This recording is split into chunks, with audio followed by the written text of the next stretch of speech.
का बच्चा अपनी पार्टी छोड़ेगा। इस वक्त आवाम तप रही है, बिजली, गैस, पानी, खाना, स्कूल, अस्पताल, और हम इनकी पार्टियों में जाएंगे। लोगों को नंगा कर दिया, सड़कों पे ले आए हैं। कोई मोटर बाइक बेचता है, कोई रिक्शा बेचता है, किसी के पास खाने के बिजली के बिल कहाँ से पूरे करें? तो अच्छा। कोई भी पागल नींद को ज्वाइन करेगा। शेर अफजल मरवत को गिरफ्तार किया गया, बैरिस्टर गौहर को गिरफ्तार किया गया। उसके बाद सोशल मीडिया पर आपसे मुतालिब भी खबरें चली कि शानदाना गुलजार को भी अरेस्ट कर लिया गया है। आप कहाँ पर थी? कि आपको भी अरेस्ट इधर करने से की ही कोशिश निकली, की गई? बाहर खड़े थे, मुस्टंडे देख रहे थे हमको। हमने कहा देखो हम भी वापस देखेंगे आपको, बोलो उठाना है तो उठाओ। नहीं उठाया।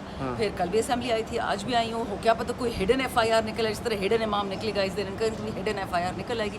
बच्चे तो ये पिक एंड चूज क्यों था? उस दिन सिलेक्टेड नहीं, लोगों पिक को एंड चीज चूज नहीं है। जो लोग आवाम को निकालते हैं, जो लाहौर जाएंगे या जो बोलने वाले, ये डिफरेंट छोड़ना इन्होंने किसी को भी नहीं है। 22 बहुत कुछ होना है। किसी को उठाएंगे, किसी को फारिग करेंगे, किसी को फाइन करेंगे। बच्चे इतने ड्रामे चल रहे हैं, आप सोच नहीं सकते। मतलब मुल्क ठीक करो, दहशत। आपको पता है इस वक्त पूरी की पूरी केपी की जो साउथ की पुलिस है, वो उन्होंने इंडस हाईवे ब्लॉक कर दिया।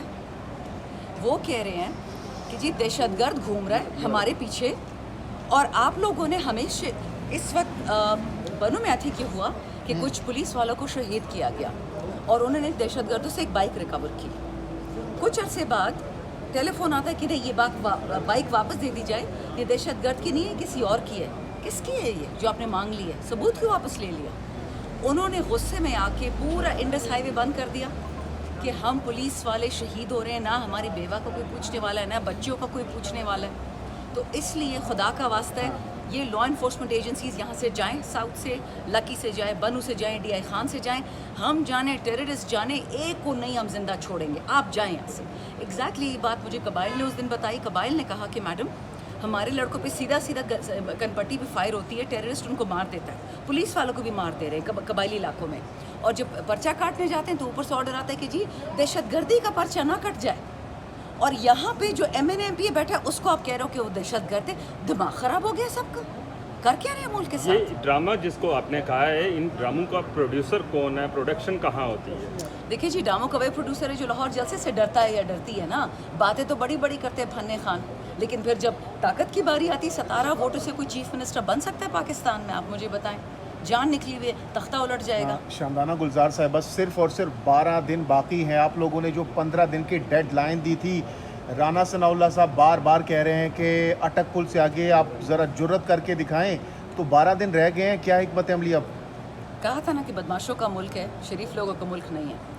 हम जुर्रत नहीं करेंगे, हम कानून आइन को इस्तेमाल करेंगे। हमें जुर्रत की ज़रूरत ही नहीं है। हमारा आइन हमारा नेगेबान है। अल्लाह के बाद आइन में, कानून में हमारी हिफाजत लिखी हुई है। अगर ये लोग पुरानी बदमाशियाँ करेंगे तो कहो फिर आप भी तैयार हो जाए। अवाम ने आपके साथ जो करना है, PTI ने नहीं, अवाम ने जो आपके साथ करना है। मुझे अभी भी पता है कि इन भगोड़ों के 12 जहाज़ एयरपोर्ट पर तैयार खड़े होते 24 घंटे कि जिस दिन हुकूमत गिरेगी हम भागेंगे। तो इनमें से तो कोई नहीं बचेगा। 22 को पंजाब जा रहे हैं आप लोग? बच्चे हमारे जितने लोग थे जो निकालते हैं जलसों के लिए लोग, उनको उन्होंने जेल में डाल दिया।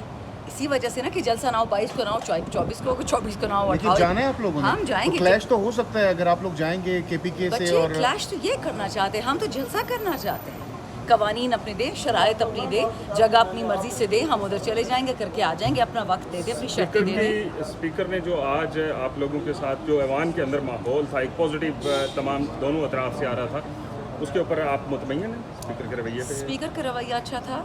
ज़रा नेचुरली हम नाराज़ से होते कि आज तक प्रोडक्शन क्यों नहीं हुई, लेकिन जिस तरह आदत है ख्वाजा आसिफ की, उसने बात तो हमेशा नेगेटिव करनी होती है, लेकिन फिर हमने अपने आप को कंट्रोल किया। क्योंकि कल काफ़ी ख्वाजा आसिफ की मैंने और अली मोहम्मद ने क्लास ली थी। अली तो यहाँ तक गया गुस्से में कि तुम तो खान पे बातें करते हो, तुमने तो औरतों के कपड़े फाड़ के तुम इस ऐवान में आए हो। रेहाना डार के साथ तुम लोगों ने क्या किया है? और बाजवा को तुम कॉलें करते थे कि हाय हाय जी मैं हार गया, उस्मान डार से मुझे जितवाओ। तो कल जो किया है ख्वाजा आसिफ के साथ, आई थिंक वो डोज बिलावल की तकरीर पे आपका क्या कमेंट है? बिलावल ने जो आप लोगों को, बिलावल की तकरीर अगर ख्वाजा उस तरह होती, नवीद कमर साहब जैसे होती, तो मैं शायद सुन भी पूरी लेती। मैंने शुरू के कुछ अल्फाज सुने, लेकिन पता नहीं उसकी स्पीचें कौन लिखता है। बहुत फजूल स्पीच उसकी इमरान थी। खान साहब ने कल कहा था कि उनका कहना था कि जो अली मन गंडापुर है उनके एक एक लफ्ज़ के साथ मैं खड़ा हूँ। हाँ। और जो हमारी पार्टी अरकान हैं जिनको इतराज़ है और जो माफ़ी मांग रहे हैं वो बुज़दिल लोग हैं और पार्टी छोड़ दें। इस बारे में माफ़ी किसी ने नहीं मांगी, हमने माजरत की क्योंकि वो वुमन कार्ड उठाया गया ना। मैंने तो खैर कहीं भी माफ़ी नहीं मांगी। हाँ, मैंने जर्नलिस्ट के लिए ज़रूर माफ़ी मांगी, स्पेशली इलेक्ट्रॉनिक और डिजिटल मीडिया के लिए, क्योंकि अली अमीन का कोई मतलब नहीं था उनको अब्यूज़ करने का या उनको हर्ट करने का। क्योंकि 2 साल से ट्रेडिशनल मीडिया हमें नहीं शाया करता। मैंने खुद कितने लोगों से माफ़ी मांगी। मैं अगर आपकी दिल आज़ारी हुई है मैं माफ़ी मांगती हूँ, क्योंकि मुझे पता है वी नीड ईच अदर, हम लाजिम मलजूम है, मेरी आवाज़ आप ही पहुँचाएंगे। अच्छा शांदाना साहब, आज आप लोगों की स्पीकर साहब से गालिबन मुलाकात हुई है, इस मुलाकात में क्या कुछ डिस्कस किया गया और क्या फ़ैसला किया गया आप स्पीकर की जानिब से आपके रिजर्वेशंस के बाद? कहते हैं कि इंशाल्लाह कल ऐवान में सारे हमारे मेम्बरान होंगे, मौजूद होंगे। सो लेट्स सी होता है कि नहीं होता। तो जब कल आएंगे तो उसके बाद माहौल क्या होगा पार्लियामेंट का, क्योंकि देखेंगे। सब बहुत गुस्से में हैं आप लोग। सब बेल पे ही आएंगे, देखते हैं क्या होता है। और हम एस्टेब्लिशमेंट के साथ मुज़ाकरात। जी मैम, खान साहब ने कहा है कि मैं थोड़ा लेट आया था, अगर ये सवाल नहीं हुआ पहले, कि हमारे जो मुज़ाकरात हैं उसका दरवाज़ा खान साहब ने बंद कर दिया, तो पीछे फिर क्या रह गया है? कुछ ना कैसे? बच्चे बस डे टू डे होगा, एक्सीडेंट्स होंगे, इश्यूज होंगे, इसी तरह के कोई उठाया जाएगा, कोई सुलाया जाएगा। मतलब ये ड्रामा तो होता रहेगा। देखो ये लोग सर्वाइवर बोर्ड में चले गए हैं, ये गवर्न नहीं कर रहे हैं, सर्वाइव कर रहे हैं, सिंपल एज दैट। मैम, आप जैसी इंटेलेक्चुअल खातून जो ऑक्सफोर्ड यूनिवर्सिटी से पढ़ी है, कैम्ब्रिज से, अच्छी सॉरी, बात माय से। वर्ड्स, तो ये बताइए आपको पशेमानी होती है कि आपने किस शख्स को सीएम मुंतखब किया है? कैसी बेहुदा और घटिया अल्फाज इस्तेमाल करते हैं? नहीं, आपके अल्फाज हैं, मेरे नहीं हैं। सीएम साहब ने कोई घटिया बेहुदा बात नहीं की, उनका गुस्सा था और उन्होंने गुस्सा सही तरीके से निकाला। और अगर मरियम नवाज़ औरत कार्ड खेलेगी तो आपकी मरियम नवाज़ की पूरी एक शो है काशिफ अब्बासी का, वो देख लें कि वो किस किस्म की ज़बान इस्तेमाल करती है। Let me tell you something, जिस दिन इन लोगों ने ये गंदा टेरियन वाइट वाला केस किया और फिर खान साहब की बीवी पे गंदा इद्दत वाला केस किया, ये तो खैर है ही बेहया, इनसे क्या तमा करना। मुझे याद है कि खान साहब को कुछ लोगों ने ये जो फाइलें बनाते हैं ना, वीडियोस बनाते हैं, फाइलें ला की थी कि ये लो मरियम नवाज़ की फ़ाइलें और ये लो पीपल्स पार्टी वालों की फ़ाइलें, कि किस किस की मतलब जो है, मैं इससे ज़्यादा नहीं कहूँगी। Alright. ठीक, खान साहब ने क्या कहा कि मैं आपको इतना गिरा हुआ लगता हूँ कि अगर मुझे पता भी हो कि इस तरह काम है, मैं लोगों के ज़ाती बेडरूम्स में घुसूँगा, मैं उनके ऐसे काम करूँगा, अल्लाह ना करे। मैं उस पार्टी लीडर की पैरोकार हूँ जो इस तरह का आदमी है कि जेल में बैठ के भी गलत बात नहीं करता। अली अम्मी ने सिर्फ इतना बोला कि तुम हमें नहीं रोक सकती हो, और अगर सीएम बनने का शौक है, मुझ पे तो सारा दिन नून लीग वाले कचरा बोलते रहते बेटा, उस पर तो कोई बात नहीं करता। लेकिन इज्जत सिर्फ आसफा जरदारी की है या मरियम नवाज की है? भी सवाल पूछते हैं ना जब हम- बच्चा, सवाल पूछने का क्या फायदा जब वो चुप नहीं करता। आपने सुने कल तो हम FIR तो नहीं करवा क्या नाम है इस सकते लड़के आदमी का, ख्वाजा ख्वाजा आसिफ। आसिफ ने 3 दफ़ा बोला। ये किसने कहा था? खान नहीं तो पाकिस्तान नहीं। मैंने कह रहा अपनी आवाज़ तो ठीक कर ले। डिफेंस मिनिस्टर ये हमारा पाकिस्तान को औरतों की आवाज़ में बोल रहा है। मैं कहा मैंने बोला था और बहुत अच्छा किया था। फिर मैंने उसकी एक्सप्लेनेशन भी दी कि मेरा मतलब यही था कि खान पे एक वज़ीर आज़म पे हाथ उठाओगे, उसकी बीवी पे, फिर मैं होंगी, फिर मेरी वालदा।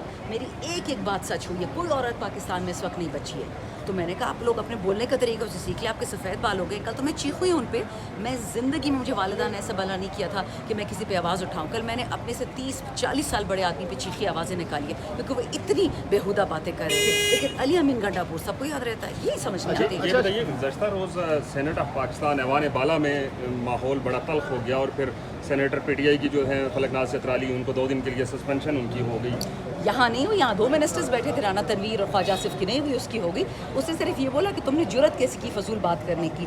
यहाँ तो वो जुर्रत से बहुत आगे चले गए, माँ बहन तक पहुँच गए। डिग्गियाँ चेक की गई परसों, हमने देखा रात को आप भी जब यहाँ से जा रही थी आपकी भी डिग्गी वगैरह चेक की गई? नहीं, क्या हमने हुआ? शहबाज शरीफ टाइप लोग नहीं छुपाते डिग्गियों में। पार्लियामेंट के तकद्दुस की हर शख्स बात करता है जो पार्लियामान के अंदर है या बाहर है, लेकिन पार्लियामेंट का तकद्दुस जब पामाल हुआ तो उसके ऊपर हुकूमत की जानब से कोई नहीं बोला, कोई नहीं बोला, नोटिस नॉट नहीं एट ऑल, लिया ड्रामा, गया। सारा ड्रामा। तो इसकी वजह क्या हो सकती है? और दूसरा ये बता दें, फैसल वावडा जो है वो इतने ताकतवर कैसे हैं? आपके ताकतवर? साथी हैं, आपके साथ का कोलीग? नहीं, मेरे नहीं। इट मींस पीटीआई के ना? नहीं, नहीं। ताकतवर अल्लाह है वाहिद और कोई नहीं है, बाकी नशा है मैम, ताकत कितना का। अफसोस है जब ये सब कुछ हुआ 2 दिन से, क्या इनके बाद एज ए सवाल आते रह पार्लियामेंटेरियन, एज ए मैंने जी खैर इनका ये तो इधर फैसल वावडा की ताकत अल्लाह है। अगर मैं इस फैसल वावडा को या बाजों को सजदा शुरू कर दूँ तो अच्छा मैं मर ही जाऊँ। और जहाँ तक बात रही कि पार्लियामान की इज़्ज़त की बात नहीं करता, नवीद कमर साहब ने बहुत उम्दा बातें की। एक है मुनव्वर तालपुर साहब, वो भी पीपल्स पार्टी के, उन्होंने बहुत अच्छी बातें की। बाकी देखिए, कौम 47 की पैदावार से आप तमीज़ और पार्लियामानी अदराक का तवक्को मत रखिए। जैसे मैंने कितनी परेशान, कितनी आप लोगों को अजियत हुई ये सब कुछ 2 दिन से जो हुआ? गुस्सा बहुत आया बच्चे, but then I thought about it. Khan साहब जेल में है, हमारा लीडर, पाकिस्तान का शेर, वाहिद सच्चा बेटा, तो ठीक है वो जेल में, हम सारे चले जाएं, क्या फ़र्क पड़ता है? हम खान से बेहतर हैं क्या? शानदाना साहिबा, ये जो मुलाजमीन हैं या ये जो सिक्योरिटी वाले हैं या जनरेटर चलाने वाले सार्जन, इनको मुअत्तल करके क्या फ़ायदा हो जाएगा? स्पीकर साहब उनको मुअत्तल करी जा रहे हैं। Do you think those are responsible या वो वैसे ही रगड़े में आ रहे हैं? मालदारों का मुल्क है, जो कर लें कर लें। गरीब की आवाज़ है इस आप मुल्क आवाज़ में। उठाएंगे उनके लिए पार्लियामेंट में? बिल्कुल बिल्कुल, जैसे बात हम तक पहुंचेगी हम उठाएंगे। एब्सोल्युटली। तो अच्छा आपने बता दिया। कल आ रहे हैं मरवत साहब वगैरह सारे अल्लाह करे, पार्लियामेंटेरियंस? इंतज़ार तो यही होगा इंशाल्लाह। यही टफ टाइम देंगे पार्लियामेंट में? मरवा साहब तो कल देखते हैं। जज के सामने भी तकरीर कर रहे थे, उनका वही जज्बा वही जुनून, वो तो सहाफ़ियों को भी कारकुन बना रहे हैं अपना, मतलब इस तरह। आपने या अल्लाह से डरना है या जज से या पुलिस से, किस किस से डरोगे? वो कहते हैं वो सर जो हर दर पे झुके ना, वो सर फिर कभी सर नहीं होता, वो फिर ढक्कन बन जाता है। हमारे एक अल्लाह के सामने सर झुकता है, डरना किसी से नहीं है, घबराना किसी से नहीं है। जो हम अहकाम आते हैं अपने रब से, कुरान में और अपने लीडर से। अच्छा शानदाना साहिबा, आपका वक्त कीमती है, लास्ट ही बताइएगा कि अब जब खान साहब ने कह दिया है कि हम कोई बात नहीं करेंगे, विंडोज़ क्लोज हो गई हैं डायलॉग की, टेबल टॉक की, तो ये बंद गली से जो काफ़ी अरसे से बर्फ़ नहीं पिघल रही, अब पिघलेगी तो कैसे पिघलेगी? आवाम कैसे? निकलेगी बच्चे, डंडों के साथ लोग के सर तोड़ेंगे। बिजली की बिल, अब तेल जो महंगा होने लगा है, गैस महंगा होने लगा है, बिजली मजीद महंगी होगी। हमें निकलने की ज़रूरत ही नहीं रही। हम तो फिर भी पुरअमन इनके लिए कोई ना कोई रास्ता निकाल रहे थे। अब आम आवाम निकलेगी, बांग्लादेश श्रीलंका वाला चीज़ होगा, इनका 70 सर सालों में फाड़ेंगे। मैम नहीं निकली तो अब कैसे निकलेगी? 70 सालों में इमरान खान भी तो पैदा नहीं हुआ था ना, अब हो गया ना, जस्ट वेट। बहुत बहुत शुक्रिया, थैंक यू।